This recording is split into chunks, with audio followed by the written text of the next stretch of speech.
I think right now with President Trump in the White House, he is unwilling to commit forces in direct combat against the Russians, and for that matter, the Chinese. I noted recently that the website for Taiwan in the State Department had suddenly changed radically. And there was a statement on the website that said, we reaffirm the one China policy. So I thought that was a dramatic departure from all the nonsense from his predecessors. That's something we should greet, because I can't conceive of anything dumber and more dangerous than a war with China, which would benefit nobody, least of all us. So I think that's an indication of where President Trump is thinking in Asia. I think he wants to avoid that with Russia, but the real key at this stage of the game is what he does in the Middle East with Mr. Netanyahu. I would say there are three things that are driving everything. President Putin in Russia, he's clearly in control. He's won the war. He holds the strategic high ground. Then there's Mr. Netanyahu, who for various reasons has control of us, our military power, our strategic interests in the region. And then finally, it's the border and the potential for the border to really explode into all-out war. There will be a war on the border with Mexico. That's coming. And what we're doing right now are half measures. And that is going to blow up in our faces, because there's a tremendous amount of money at stake for the cartels in Mexico. Anyone who pays attention to the president of Mexico is wasting their time. Just like the 10,000 troops that the president of Mexico said they'd put on the border, they're all on the payroll for the cartels as well. They'll do what they're told by the cartels. It is an organized crime state. It's a simple fact. That's going to become a war zone in the future. And we need to be prepared for that. That should be our focus, because that could destroy us as a country. Nothing happening right now in Eastern Europe or the Middle East needs to concern us as much as what's happening in Mexico and on the border and inside our own country, as you saw recently in Los Angeles. We have to understand that our economy is completely financialized. Someone said to me the other day, Doug, we don't have an economy at all. We have a financial system that owns the economy. I think that's a good way to look at it. These gentlemen that you mentioned are part of that development, that structure of power. I'd be surprised if it were not the case. And I read something, and then I watched briefly Alex Kreiner, who is a very fine financial analyst. He's somebody that you should consider bringing on to look at this from a political standpoint. But he pointed out that obviously the government in London is going to fall because the British economy is moribund and the financial system is going to crash. Now, one of the symptoms of this has been the London Metals Exchange, where the Bank of England is suspiciously may not have the gold in its vaults that it's supposed to have. Now, what gold is there is being extracted by investors in the United States. Apparently, they seem to want to get out before there is a quote-unquote margin call and the true dimensions of the scam are revealed. At the same time, you have an interest in the United States with people like Mr. Lutnick, who are connected to the City of London banking system, the people over there, to backstop the losses in order to prevent a wholesale collapse of the financial system in London. And it is rumored, and this is where Kreiner comes in, and he knows more about this than I do, but he suggested they're actually talking about using U.S. treasuries in a sense to backstop by essentially putting them up for sale in an exchange in London. But the problem is there's nothing behind it. And I think that's where we're headed in England. No matter how hard people try to rig the system, which is really what we're talking about when we talk about putting treasuries into the pool of assets on which the banks depend for solvency and effectiveness, that's pretty much the end. So you're talking about a system that's doomed. The objection to it would be, I suspect, in the United States from investors, well, when that falls apart and the government goes down and the bank collapses, what happened to our assets? They're gone. Now, this is something we've never done before. At least I can't find any evidence for it. We've always sold. No. This is somebody said to me, well, look, you got a lemonade stand and there's another lemonade stand that's out of lemonade. So you go over to them and you pour some lemonade into them to keep them going. In other words, why should we put ourselves at risk because then we'll end up in the same position. It's a very fishy set of circumstances. It's something that most of us never look at because, frankly, that's not where we're focused. But this is something that deserves a lot of attention in the financial markets, and it deserves attention from Americans who care about the United States. I think he's someone who's grown up in New York and expects that the people that surround him will take profits as they can to enrich themselves, and probably doesn't see anything wrong in that. But more important, he may not really understand the fragility of the situation in London. You know, when Truss was removed as prime minister, she came in gangbusters with a plan to do everything that Margaret Thatcher had done. It was made very clear to her, we can't raise taxes, we can't cut taxes. We don't have the funds. We don't have anything that you want to do. And so she lasted for a few months and was gone. I think that's where Starmer is right now, only his position is far worse. He's talking about shipping billions of pounds to Ukraine, which is absurd since Ukraine is a bottomless pit with nobody in it anymore. But more important, they don't have it to send. And when this Bank of England goes under, there's going to be chaos. And that's going to have an impact on the continent. It's going to have an impact here in the United States. I think we're going to see a ripple effect. And frankly, at this point, from an American standpoint, that's fine. The United States doesn't need it. What we need is good relations with everybody in Europe, and we don't need to have to garrison the place to get those. So I think all of this is bound up with what President Trump is thinking, and I'm really glad to hear the things that Secretary Hegseth has said, because they are a breath of fresh air. Well, this is important to understand that whenever I've been critical of President Trump on the question of what to do about Ukraine since he took office, I fully support the president on his domestic policies, and I think they're going in the right direction. He set a lot of positive forces in motion.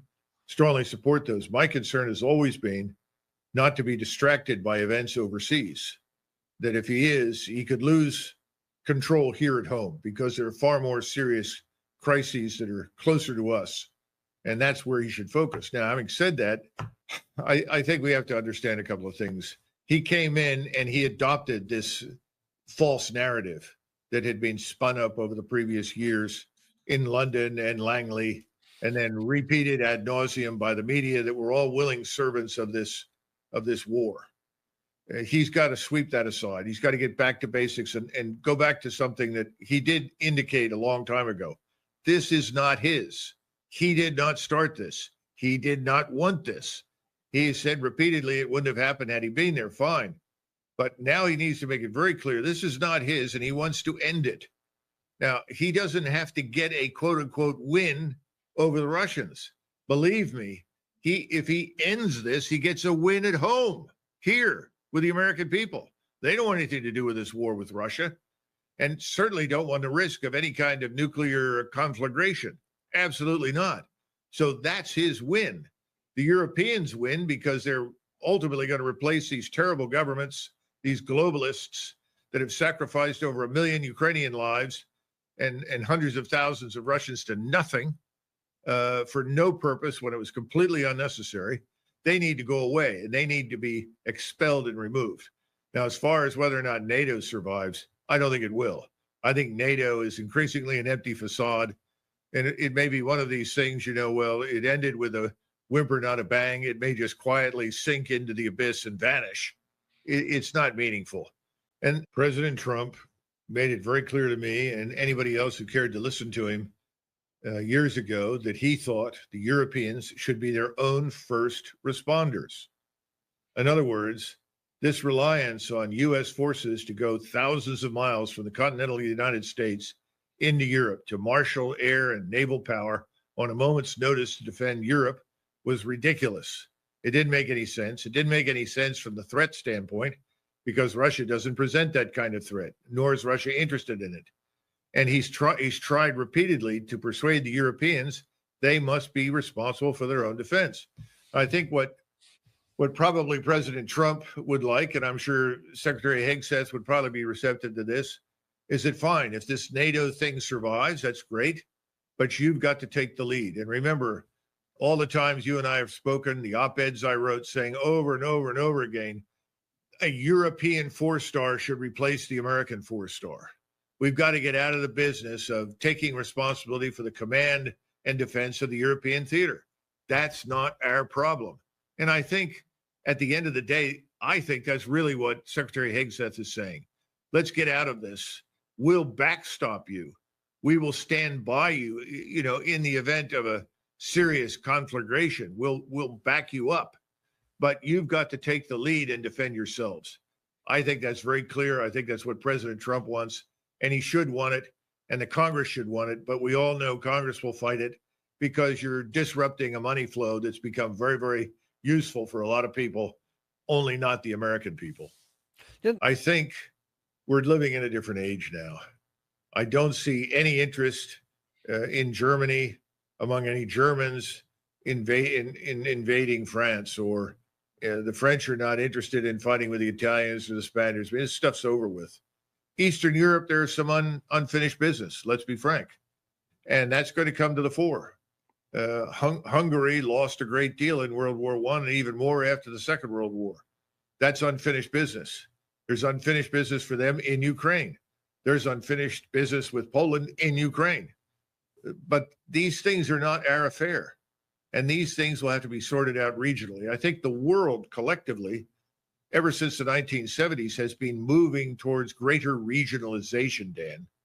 In other words, instead of seeing the global community as a community, we need to see the global population organized into major powers in each of the region that operate as arbitrators and maintain peace, security, and build prosperity. This is something that was predicted by a man named Hedley Bull at Oxford, long before anybody wrote The Fourth Turning or Toffler's Waves or anything else. I think we're there. Well, I have a newsflash.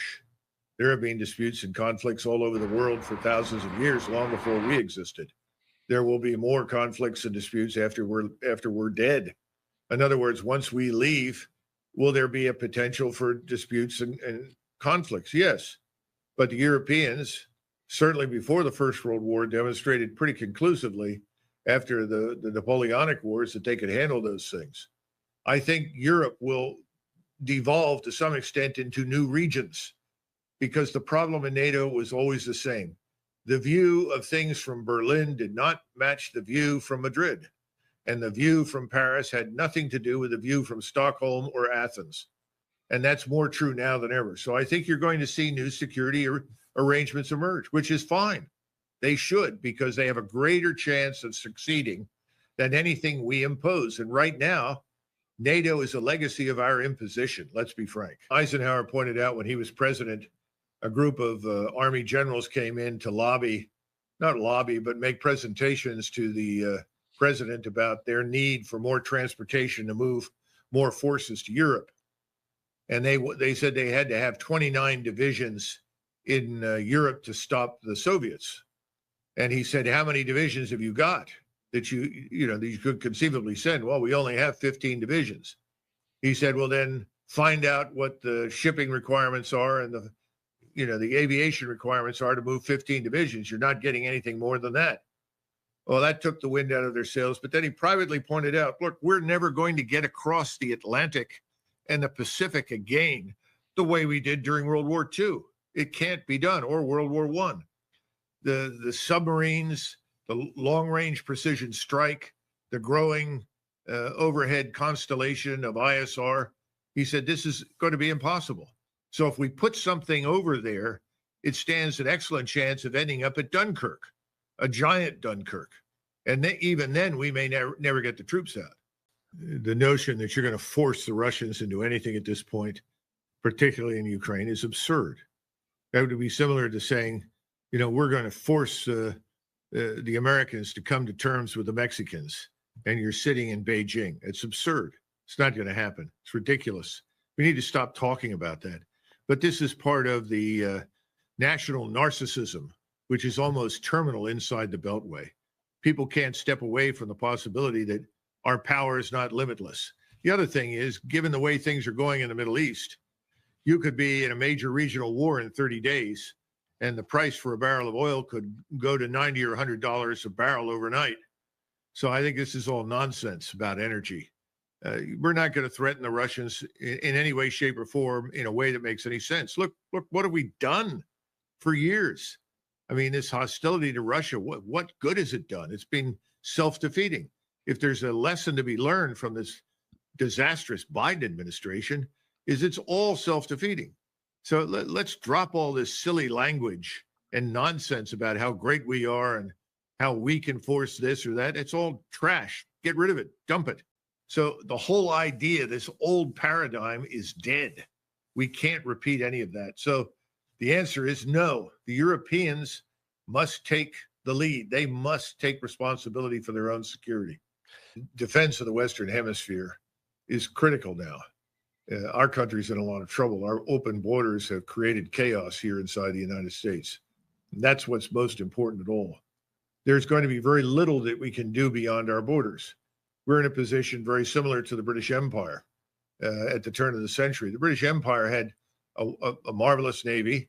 We have a good navy. We have good air forces.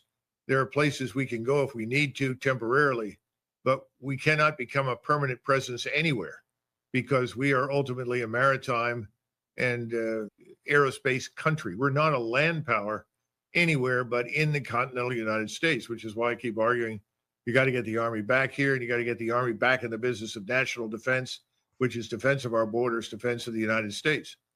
So that's the first answer to the question.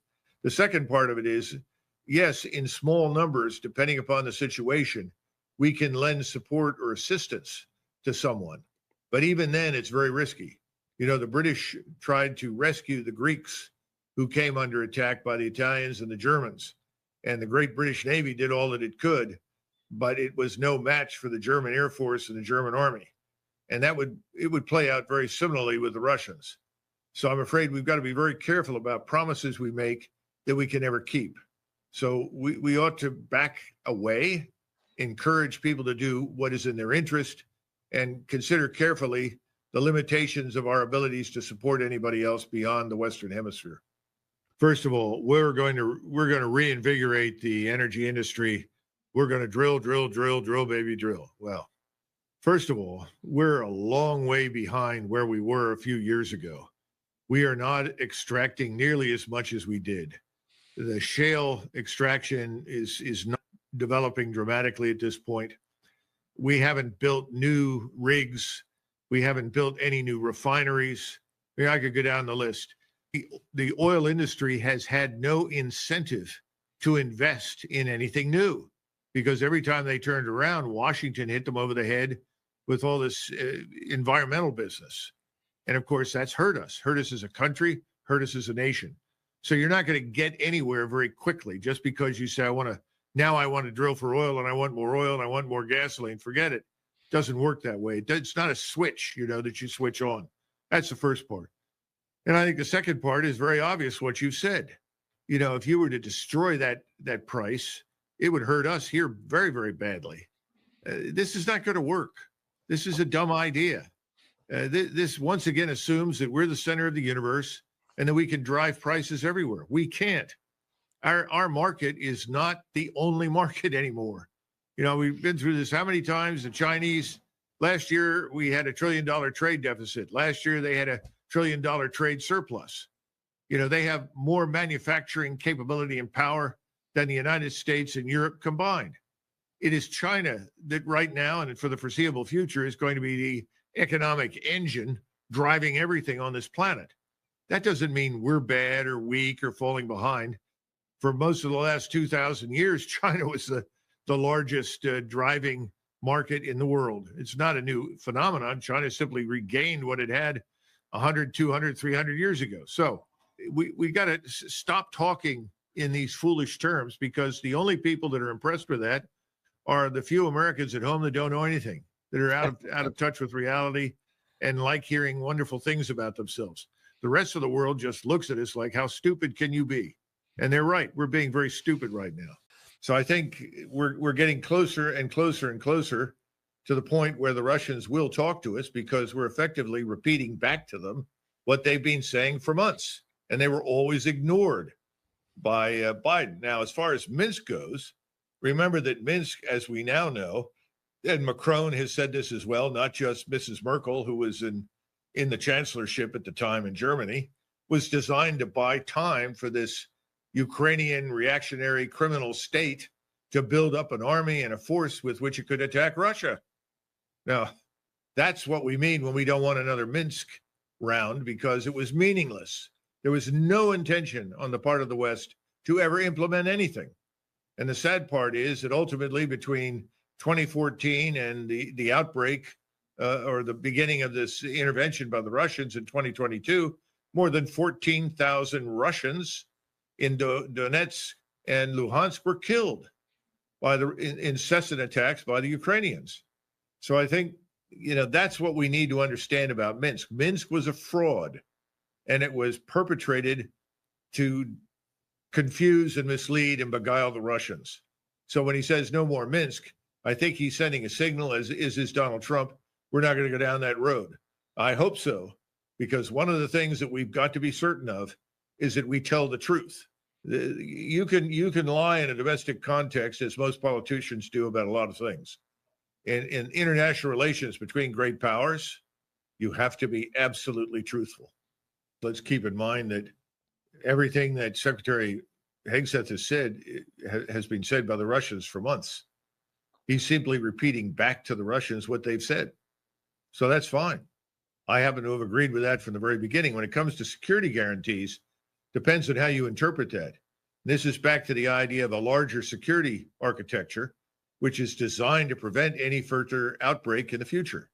The rare earth deposits that we know of are in the Crimea and in eastern Ukraine. These areas are controlled by the Russians. They're historically Russian. They're Russian again, and that's not going to change. I don't know if anybody has briefed President Trump on that. So this is not a department store where you're unhappy with your purchase and you want to go back and get your money. I don't think that's going to happen.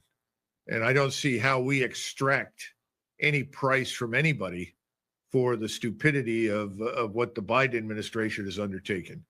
In fact, I hope President Trump is going to look into this massive sum of money that belonged to the Russians that we effectively confiscated with the goal of turning it over to the Ukrainians, especially as it becomes increasingly clear how hundreds of billions of dollars and euros and so forth have disappeared into the black hole and ended up in Zelensky's bank account along with a number of his criminal buddies. So hopefully, President Trump will recognize that that's not going to happen. So I think what he's saying, he's subtle, which he has to be, obviously, but he's making it clear the future is not going to look like the past. So you can hang up any expectations or hopes that we're going to commit to some long-term reversal of the gains in this war by the Russians. Secretary Hegseth's comments are a breath of fresh air. They give us hope that we can actually reach some sort of final outcome in the region that could be good for us, good for the Russians, and good for the Europeans. And he's telling the truth. We've struggled with this, as you know, I, and many others, for months and months and months. And the media has pushed back with just an inexhaustible source of lies about how well things are going for Ukraine and the Russians are miserable and they're losing and they're committing atrocities. All of that was nonsense. The Russians right now have an enormous amount of military power concentrated in a couple of key places. One is across from Kiev, and the other is further south down near Kherson. They can move whenever they decide to move, and there's nothing the Ukrainians can do about it. We know that. If we continue to prevaricate and lie, as we have thus far, about the true state of affairs on the ground, they will eventually move. And there won't be anybody to sign anything because it won't be necessary. The entire Ukrainian state will have collapsed, and the Ukrainian population that remains is not going to put up a fight at this stage because they've had enough. So you'll end up with the Russians in charge, period. And we will have thrown away any opportunity we might have ever had to help shape some sort of outcome that would have been remotely beneficial to Europe or the Ukrainians. I was hoping that President Trump would realize that the policy in Ukraine is dead. I would argue that the policy in the Middle East is also dead, but immediately end what's happening in Ukraine, get out of it. But instead of that, he seems to have decided to extend it, perhaps because he thinks he can extract some goodness from it. After all, he's He's arguing that in return for rare earths, we would provide more military aid. Well, I don't know who the military aid will go to. I mean, there are 1.2 to 1.5 million dead Ukrainians. They can't replenish the ranks. There are no substitutes. The state of Ukraine is effectively destroyed. So where is he going to get the people to operate the equipment he gets?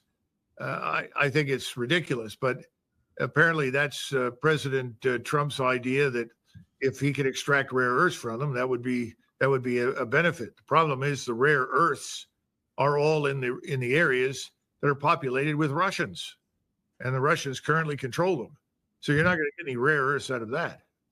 There's $7.8 trillion supposedly worth of rare earths. They are all under Russian control in eastern Ukraine, which is Russian. That's everything from graphene to beryllium to lithium, any number of different things. In fact, there's a major lithium mine also in that area of eastern Ukraine. There were always coal mines there. And coal mines, in the seams of the coal mines, you get rare earths, by the way. We've got that here in the United States. Been a big source of frustration for me that we're not maximizing our focus on that. But having said that, the only thing worth having in Western Ukraine, where there are no rare earth deposits, as far as I know, or anything else, that is the black earth, the rich agricultural land. Well, here's an interesting flash. Cargill, DuPont, and Monsanto already have bought up the rights to most of the land in Western Ukraine. So I don't know how he handles that, but this is part of Mr. Zelensky's effort to sustain himself and his regime in power by selling off assets. But the rare earths in particular, forget it, President Trump, you're never going to see them. There is an assumption in the Trump administration that Ukraine is a viable state. It is not. There is an assumption that the Ukrainian military, with additional aid, can recover and continue to fight. That is untrue. There is an assumption in the Trump administration that they can overcome the corruption that riddles the country by extracting some benefit from rare earths. That's not going to happen. The 7.8 trillion of those are in the eastern part of Ukraine under the Russians. And there's this other underlying assumption: Russia's bad. Russia's the enemy. President Trump knows better than that. These people are not the enemy of us. They're not the enemy of Western Europe or Eastern Europe. There's no interest in going to war with us, and he should step forward and make that clear.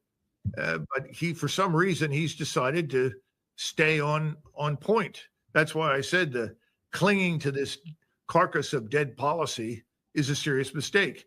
If he doesn't get out of this and distance himself from the folly and stupidity of his predecessors, it could well drag him into the pit.